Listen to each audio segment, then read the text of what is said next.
Hello, and welcome back to another episode on Let's Talk Football Careers with myself, Barry, and today's guest, Massimo Donati. How you doing, Massimo? Hi, Barry. Everything okay? Thank you. And you?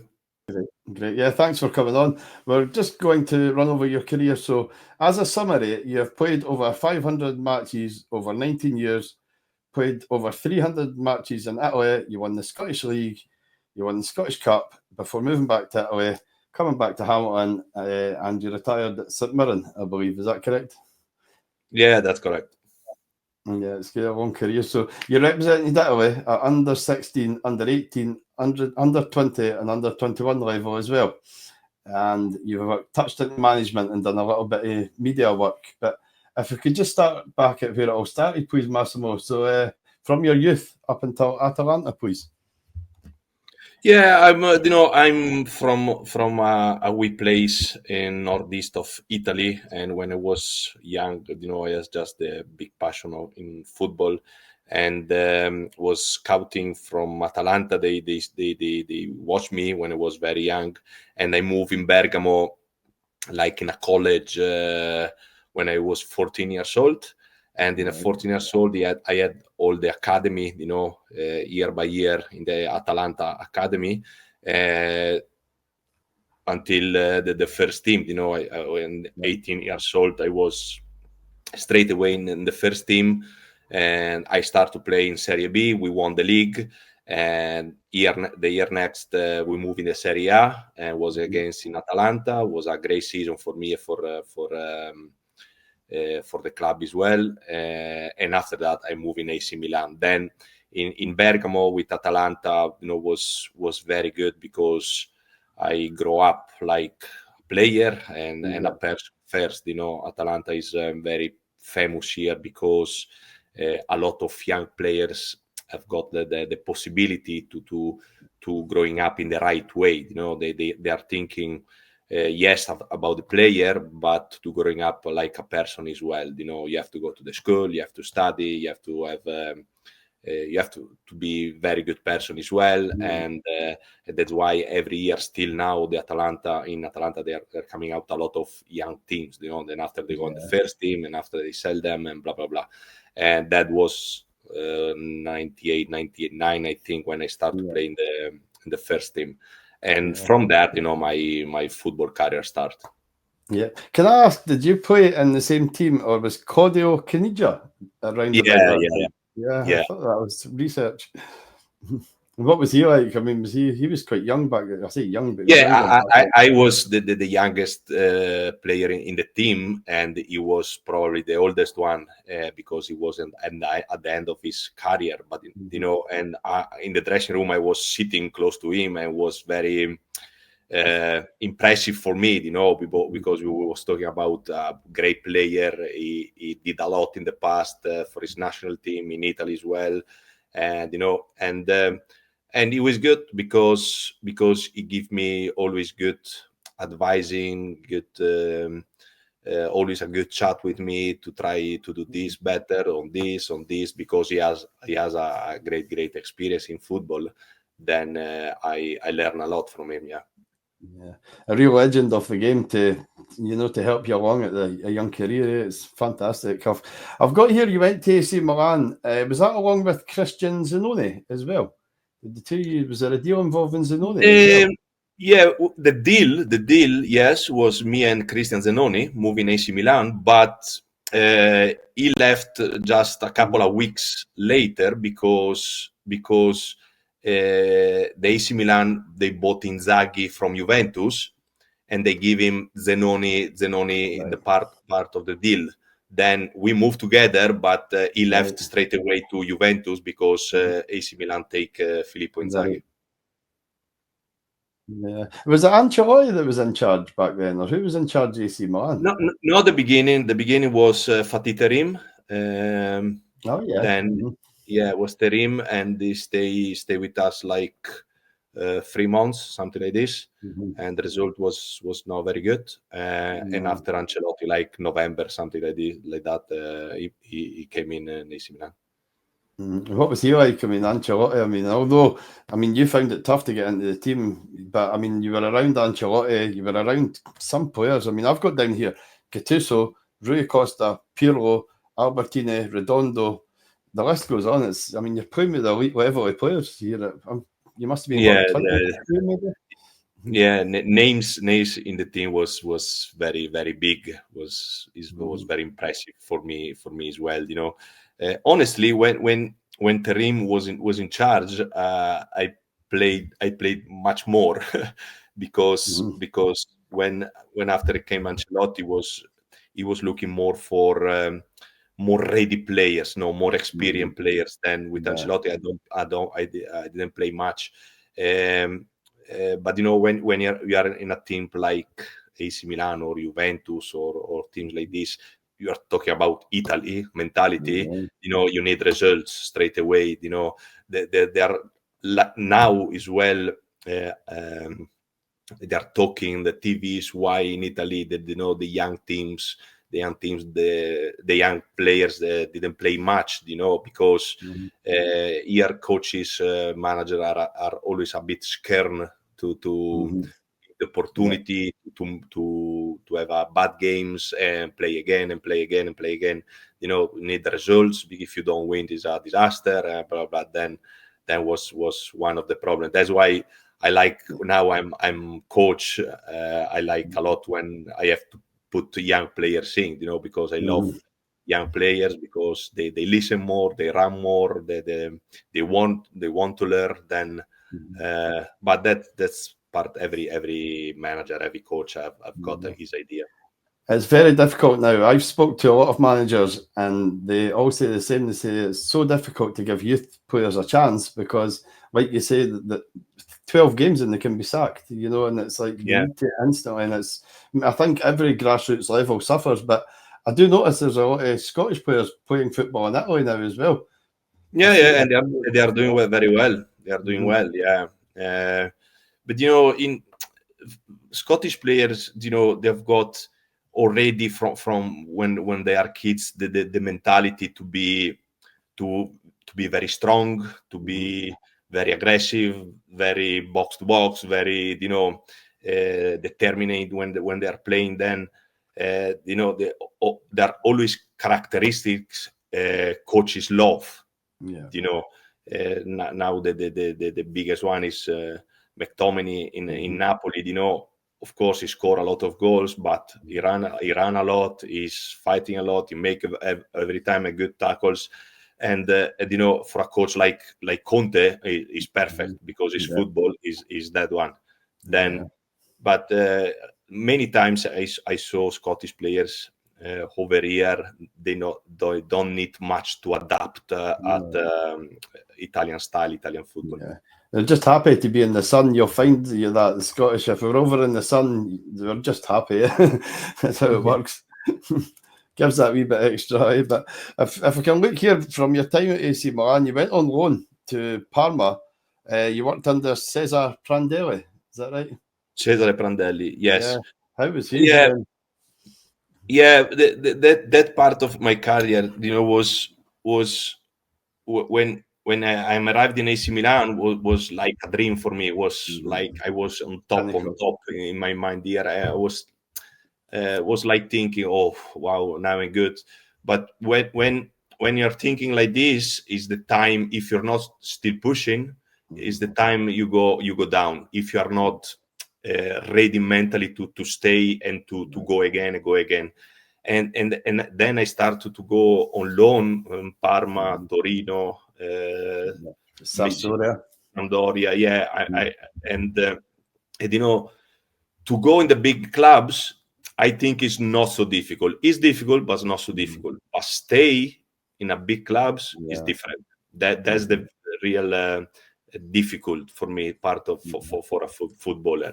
In Parma was Cesare Prandelli, good coach as well, and there was a great team as well. It was Adrian Mutu, Adriano, Benarrivo, was Raffaele, the Brazilian goalkeeper.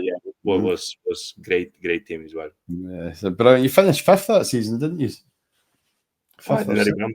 I don't really remember that. Yeah, probably. I think from what I've been looking at, every time you went on loan, you finished in the top 8 in the league every season that you were there. Even, I mean, obviously you were on loan to Messina, which was Serie B, I believe, yeah. No, it was Serie A as well. Were they Serie A as well, yeah. So they just came up, and the first season in Messina was great as well. We finished like 10th and was a promoted team from Serie B, and in Serie A we had the first season was great, yeah. Messina, you really enjoyed your time there, eh? You played more football there than you did at any other time you were on loan, I see, yeah. Yeah, I really enjoyed it there because the season was good. Personally, was a great season as well. Then it was a good time there. Yeah. Can I ask, did you ever get refereed? You're bound to have been refereed by Pierluigi Collina. Yeah, definitely, yes. I feel like he was voted the world's best ref. I mean, how it was him to other referees? Yeah, it was good, But usually the referees is a very hard job. This is difficult because they have got always the eyes on you, from players, from fans, from clubs. Then it's very difficult to make decision. Now with VAR is other problems because VAR is there still persons watching on a screen, and they have to make same the decisions. Then but Collina was a very good one because you can have a good relationship and chat during the game as well. Because there are some referees you can't talk because they doesn't want to speak, and he was a referee. They won't explain to you why, or then it was good. Yeah, we've got the Scottish version. Did you ever get refereed by John Robotham? Do you remember him? Yeah, I think so. I think remember he looked the exact same. He was just a Scottish. Oh yeah. I had John on as a guest not that long ago, and he was telling me I learned so much. But moving on, right? I can see here right now. Again looking at my research. I was going to say, and I usually ask, how did your next move come about? But I believe Andrei Shevchenko played a pivotal role in your move to Celtic. Yeah. Yeah, because I finished one season on loan. I was again in Atalanta on loan. It was 2006, 2007. And, the plan end of the season was great for me and for Atalanta as well. The plan was to go back in AC Milan, but in the summer I was home and I received a phone call from him, and he straight away say, "How are you?" "I'm okay." Blah blah blah. I say, "You won't go to Celtic?" I say, "What? Well, why you say that?" Because he was in touch with the club, with the owner of Celtic, and they ask to make a phone call to me. That come from because was Celtic scouting came to watch Serie A games, and one of these was Atalanta Roma. We was Totti against, and these players said we won 2-0, and they had a great performance. Then in the summer, he asked me that. I say, why not? And from there, we start the conversation with agents and the club. Gordon Strachan was the manager as well, and I move over there. Yeah. You've had some amazing managers. I mean, even Gordon Strachan. Gordon Strachan's a massive character of the game. I mean, what was he like when you sat down with him and met him the first time? Was he really influential? No, he was good in terms of good person, 100%. He was good. He helped me. He helped me a lot when I arrived there in Glasgow. Then we made good results with him as well, because we won the league. In the Champions League, we got through in the groups. We go to play against Barcelona after. Then we had a good season and good results. Second season was not the best. Yeah, it was tough. But I mean, you came in and you actually took over from Neil Lennon's place, you were to replace Neil Lennon, I believe. Yeah, he just left the season before that. But I mean, there was also it was £2 million, I believe you moved for. But when you discussed the move and were ready to agree the deal, you forgot to discuss the wages, didn't you? Is that correct? No, in general, for me, because I've got very passion for football when I was a footballer, and now for coaching as well. When you have got inside this passion, money way is not my job. Is no. I don't feel good to speak about this. Then because if I'm happy to go in one place, okay, you decide the wages, you decide all the things. I'm just say, okay, I like to go there, and that's it. And still now, if I've got the opportunity to go somewhere, I like to go. I just go. Other people around me there can discuss. But for me, money was never a problem in general in career. No, I mean, you were fortunate. Did you have good agents behind you, working with you in the background and that as well? Eh?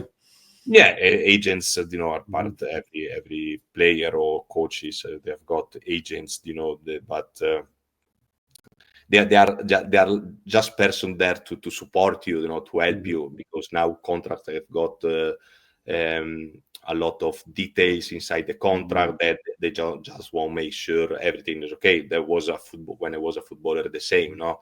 Then this is their job. It's not my job. My job is now is coaching the best I can. When I was player was to play the best way I can. That's it. Yeah, and it's good. It keeps you in the right sort of mental aspect of what you're there to do, rather than thinking, "Oh, how much am I trying to get?" and what am I? It's just focus on the football, and all the rewards will come with it. Eh? Yeah. So, can I touch into a few players that you played alongside? Arthur Boric. Everybody does that when you mention his name. He's one of those you smile. So, absolute great goalkeeper, but a mental. Is he? All goalkeepers are the same. Yeah, exactly. But if you think when you're young, I always say this: if you love football, you don't do a goalkeeper. You just play football, defender, midfielder, strike. You don't do a goalkeeper. Yeah. That's why at the beginning they're a bit crazy. But listen, he was, I think, one of the best players I see. I play 100%. I play with 100%. But he was just incredible. Grace on goal, great saves, great personality. But was very, very, very good goalkeeper. Yeah, a bit crazy. That's it. Just a touch. Now moving on again. This is another push. Scott Brown played a lot of games during your time there as well. I mean, what was Scott Brown? He was younger of us at the time, but what was he like to be, at Celtic and be around as well? Me and Scott Brown, we arrived in Celtic in the same time, same season. We arrived together in Celtic, and we play in the middle of the park, me and him. He was perfect for Celtic, perfect for Scottish football, for his skills, for his characteristic of footballer. Very strong mentality with his body, in the pitch, leadership. Then that's why he make a lot of games for Celtic. That's why he won a lot for Celtic. Then what he won is he just deserved, because he was very strong every day in session, every minute. You never see him in session like lazy or like not very happy to train. He was always focused, always 100%. That's why he was captain for years and years. So I've got here next up is Shinsuke Nakamura. What a player he was. Yeah, he was a surprise for me because he played in Italy as well before Celtic, and yes, he was good player in Italy, but not so good like for Celtic. And there in Glasgow, in terms of skills, in terms of to be very good in the key moments, in the free kicks, his touch of the ball. Yeah, it was brilliant. Exactly. He make great moments for Celtic fans, for club, because he score unbelievable goals against big teams. Then he he had the big and key moments in his Celtic life, Celtic career. That's why the fans they love him. That's correct, because he and outside of the pitch he was not talking so much. He was just quiet. He just show his talent every day. That's true. And do you still keep in touch with some of these players I've mentioned? Do you talk much or do things Yeah, together? I meet a lot of them last year, because I had a charity game, Legends game in Liverpool, against Liverpool. Then I meet a lot of them. I'm a bit in touch with Jan Wennerg of Esselink. Scott McDonald, a few of them, because we have got some friends in Scotland still now. Some friends in Scotland, they are friends, me and the players. Then sometimes, we have a text or something like this. It's good. It's good. Scott McDonald, you mentioned, that was the last one I was going to come to. He was on fire when you were there. I mean, he was goal scorer. Not great skills in terms, because was not old, was not very fast, but was a goal scorer. Like Filippo Inzaghi, he has no skills, but he scored goals a lot. He was always in a good moment, at the right moment. And Scott McDonald was the same. Because when you've got a striker, he score 15, 20 goals every season. That is a skill, big skill.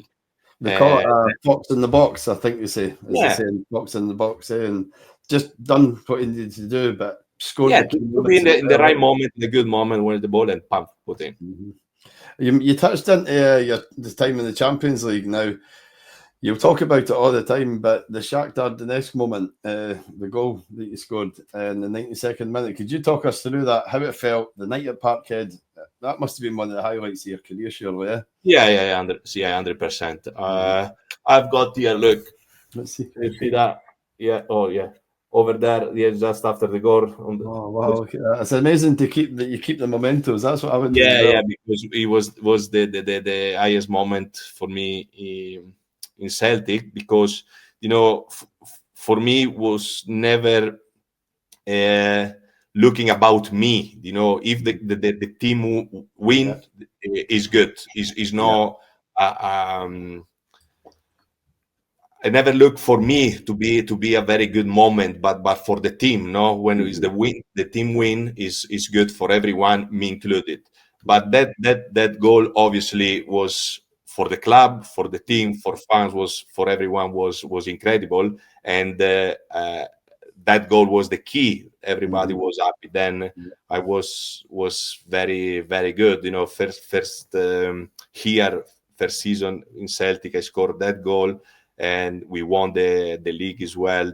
First season was very good, and personally, that was the highest moment, 100%. Yeah, it's amazing. It's amazing. I mean, in Scotland, you'll find that if you can really produce a really key moment, you won't be forgotten. I mean, I was speaking to ex-players that I've spoke to, and they'd done one massive key moment, and there was far more to your Celtic career than that one moment. But that one moment, everywhere you go, you arrive in Scotland, meet Celtic supporters, for example. I mean, you're bound to have came across that, Yeah. The people over there still remember that goal. That's nice. That's why they call me legend, Momo legend. But for me, was just a goal. But because people there, they don't forget this goal.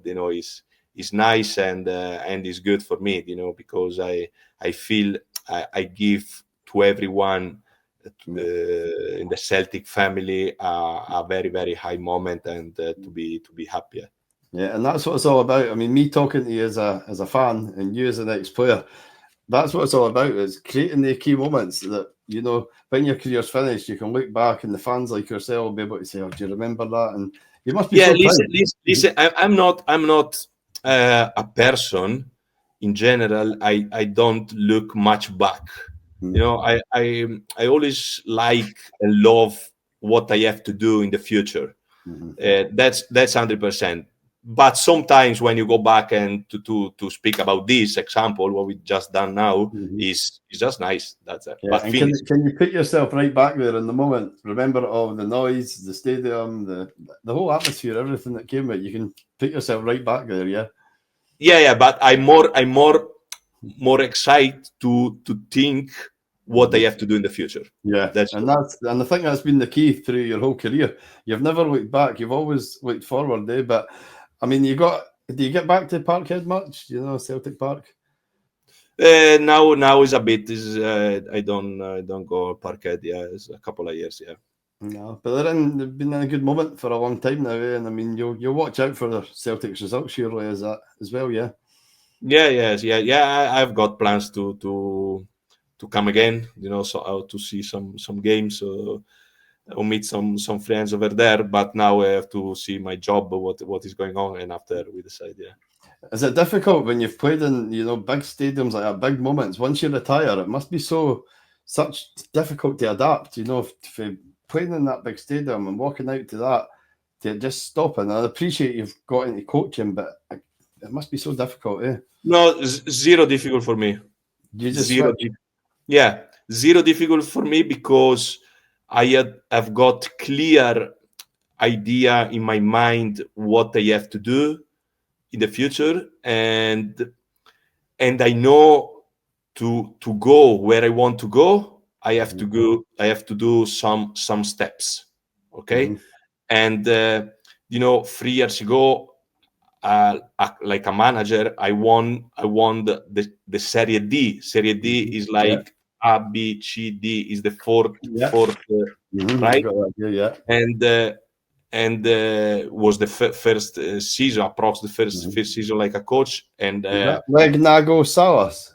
Legnago Salas, yeah. Yeah, that's a different accent, but that's probably better than mine. And nobody expected we won the league. Second youngest team in the league. Budget was no last budget in the team, but maybe almost, and we won the league. Then, but not because I'm good, No. because I put in the players the same desire I have got. I put on them, and it's not easy, but day by day, working, speaking, and blah blah blah blah blah. At one moment on the season, like November, December, I can not go to the pitch because the players they already know what they have to do. They just pam. Yeah, and then for me was very good, because when the young players they follow you, they listen you, they believe in you, then is much better than one win. Yeah. You've got all the makings of a good coach. Yeah, your attitude's amazing. But just as we're winding up, I mean, you got a wee message for the Celtic fans that might be watching? Yeah, of course. Now the Celtic are winning a lot of leagues. Then it's good. I'm always have a look about the results every weekend when the Celtic win. Happy. Then they are. Celtic fans are always in my heart, in my mind, because that experience really affect me in a good way, and I've got always good memories, and some moments in Celtic was not good. Personally, was not good, but the situation over there, the fans, the whole picture for me was really affect for the rest of my life. The style of life over there in Scotland. Then they give me a lot, probably 100%. They give more what I give to them. That's sure. Then I hope to see all of fans and the team again, and give them all the best and great results. Yeah. Brilliant. I think that was where you enjoyed your football the most, playing in Scotland, at Celtic. Yeah. Listen, I have got a plan to go over there to coach as well. That's one of my plans. Yes. So we'll just keep an eye on it. We'll just see how you've clearly tuned into what you're doing there. But from there on, you moved to Bari, Palermo, and Verona, back to Bari, and then you came back to Scotland again. Yeah. Back in Scotland was for clear reason. In Italy, to make a license, coaching license, you have to stop to play football. And there in Scotland, I had a chance to make both, play football and make a e-license as well.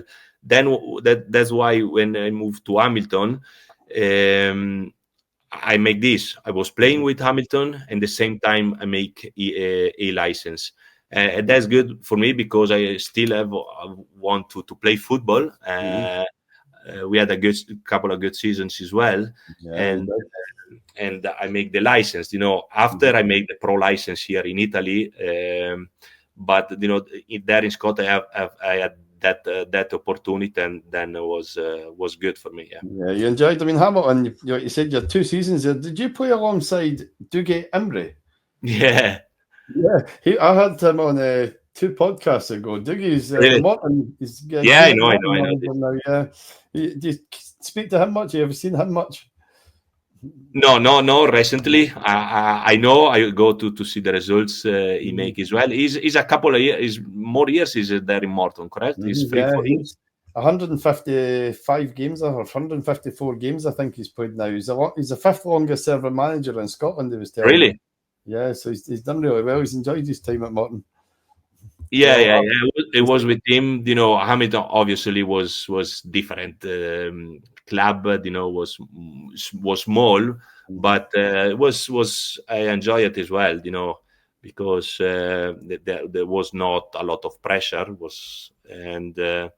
You play to stay on the league every season. Then was different than when I was in Celtic, because in Celtic you won most of the games. But I enjoy it. Yeah, it was good. Yeah, it's great. And you retired at St Mirren, I believe. Did you play one game for St Mirren? I'm working off your Wikipedia. I went there just the last 6 months. In my mind, I already stopped to play football, but I've got a chance to train with them for 5 months. The club was good as well. It was nice. They won the league. I say I don't win the league because I played just one game. But in my mind, I was already focused on coaching. Then was a good experience as well. The club is very organized as well. It was good. Then and after that month, I stopped to play. Yeah, you've learned a lot from your playing career. Different experiences that have set you up for what you say, coaching and management, and what you plan to do going forward. So I had in my career a lot of coaches, and managers. Then from everyone, I try to keep the good things, the bad things. Was thinking was right, the thing I think was not right, because I already know before I need this for the future, because still now I'm manager or coach. I make some mistakes. Then I think some moments in my life where I can manage this, what can manage this, then everything can help you when after you have to do it. Yeah, totally. Can I ask, can you name your best 11 that you played with? For any information, just to give a mention to some of the best players you played alongside. Yeah, you mentioned obviously, the biggest teams I played are AC Milan and Celtic. Then all the players, they come from these 2 teams, obviously. About some of them we already speak about, because Nakamura, Scott Brown, Arthur Boruc in Celtic, Aidan McGeady, incredible player. AC Milan, I can say all the players, because Shevchenko, Maldini, Costa Curta, was many. And who did you enjoy playing under the best? Which manager did you enjoy? Managers, one of the best was Gasperini now is in Atalanta. And the story with him is a bit crazy because I was with him in Palermo when I played for Palermo. At that season was Gasperini on the bench, was incredible coach, incredible manager, very good football, but that season we relegate. It was just incredible season because we played very good football, and it was like a season. Games we deserve to win, we draw. Games we deserve to draw, we lost. We was very, very unlucky that season, but the football we played was very good, and the team was good as well because it was Abel Hernandez, Fabrizio Miccoli, was very Sorrentino on the goal. Maybe you don't know him. No, I know the name. Yes, Sorrentino. Yeah. Was Dybala as well, very young. What a player! And we relegate. Incredible. What that I understand. Sometimes our season, they're just not good. You can do what you want, but not meant to be. And you have just to accept this. Yeah. But Gasperini was 10 years ago more, and was already very, very good coach. Ahead his time, yeah. Well, you've retired from play. Done a little bit of commentary for DAZN. Yeah, no, a lot. Just I did a bit because I was involved to speak about Serie A games or other country games. I just was good time because was good organization around the zone. Was nice, but when I was there, I was feeling I'm missing the pitch. I'm missing to go to the to the training session. Then was nice, but not so nice. Then I enjoy it, and after I say, okay, that's enough for it. And you done a little bit of work at Kilmarnock under Angelo Alessio, yeah? Yeah. Go do the pronunciation. I never pronounced that right, did I? No, that one with Alessio was good to make experience, inside the dressing room. Was a first experience like a coach, was an assistant. And it was good because I learned when you are the other way, when you're not a footballer, and because obviously it's different, and you have to manage a lot of situation, a lot of players, and we had the season was not great in terms of results, but for me in terms to learning was very, very important. Good experience, yeah. Yeah. So you done a little stint in Greece as well. You were in Greece for a short while. How was that experience? In Athens, it was, Yeah, I was in Athens this season. Was in the Super League, the like Serie A here in Italy. The team was very, very small because they was just promoted. Honestly, in Greece, the situation is a bit, I don't know the word, but I know what you're saying. I've spoke to a few guests, and it can be a bit strange. I don't like to use the word, but yeah, exactly. Yeah, it's a bit strange over there. Yeah. Then I can't say much, but that is strange. Everything is strange. Yeah. Then experience. I just tell you, if I know that before, I don't think I accept this job because it's strange. Yeah, but again, it's experience. You're learning. Yeah, exactly. Again, is experience because was after 7, 8, 9 games of the league on the papers was Massimo Donati, great coach. Oh, what a team! Oh, very good, very good, very good. But all for one reason, all for another reason, all for this. Was no points on the board. Then we had congratulations for everyone. I meet the manager of the national team. In one game was a European game, Panathinaikos, and I meet him. I say, "Congrats, very good football, very good game." Yeah, I say, but is something wrong here? Your opponent. He said to me, "Don't worry, just keep pushing, just keep." I say, "Yeah, of course I do it, but it's difficult." Yeah, That's in December I finish over there. Yeah. Yeah. So what's the plans going forward then? What you up to next? What you looking to get back into? Yeah, I looking forward to go back to the pitch because I miss it.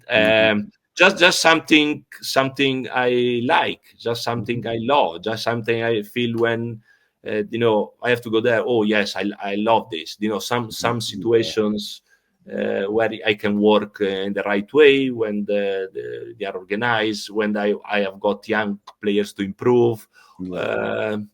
All these things is part of the coaching. Amazing. Yeah, well, we'll keep an eye on that, Massimo. But listen, thanks very much. I'll end it there. I'll say thank you so much for coming on. Really appreciate you having on. Great insight into your career as well. Thanks so much. Thank you to you, Barry, to invite me. Speak again in the future, maybe. Okay. I'll get the video edited. I'll get it all uploaded, and I'll send you over a link to it. And if hopefully everybody's enjoyed it as much as I've enjoyed speaking to you, mate. It's been brilliant. Thank you very much, buddy.